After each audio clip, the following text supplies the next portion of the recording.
Hello mga boss, kamusta na kayo? Ang lakas pa rin po ng ulan dito sa amin.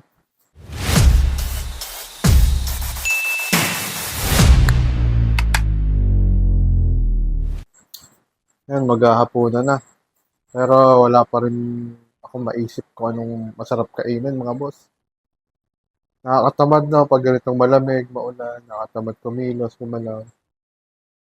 Kaya hindi naman makalabas sa lakas ng ulan, sa lakas ng hangin. Kaya mga boss, stay put lang kayo dyan sa mga bahay niyo para safe kayo mga boss. Kaya ang gagawin natin, titingnan natin kung ano yung meron dito. Iluluto natin mga boss. Ayun o. Tara mga boss. Ano kaya masarap dyan iluto mga boss? Ano ang meron ngayon eh. Hindi pa kami namimili.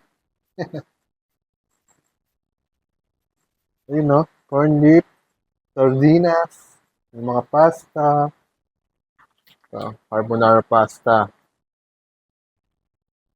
Kaya masarap to. Pero ako ilang araw na ako nagkikrave dito. Dito sa sardinas.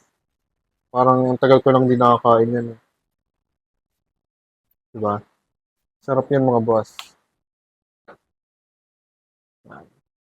Pwede. Pwede nga nalulutuin natin. Tsaka ito mga boss oh. Kung sabihin ko saan ko yan binili. Ano, nakatikim na ba kayo niyan? Ito. Tsaka ito. Diba? Yan ang lutuin natin ngayon mga boss.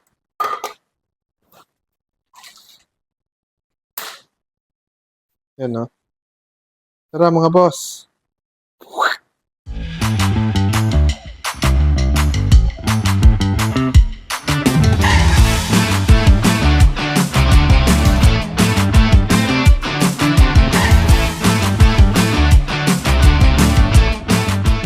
Yan mga boss, matatapos na to. Konti na lang. Excited na ba kayo makita to niluto ko mga boss? Isa to sa mga favorite ko. Yan no. Sarap po. Boss oh, nausok-usok pa oh. Mga boss oh. Gusto nyo ba? Sardines pasta. Ala scrambled egg. Solid to mga boss. Try nyo rin yan mga boss sa inyong bahay. Mga simpleng ingredients lang pero solid ang lasa. Yan mga boss, maraming salamat. Naturuan ko kayo ng mga kitchen hacks. Kung ano lang yung available sa bahay, yun lang gawin niyo mga boss. Sarap nito, sardines plus pasta. Solid yan mga boss. Maraming salamat mga boss. See ya mga boss!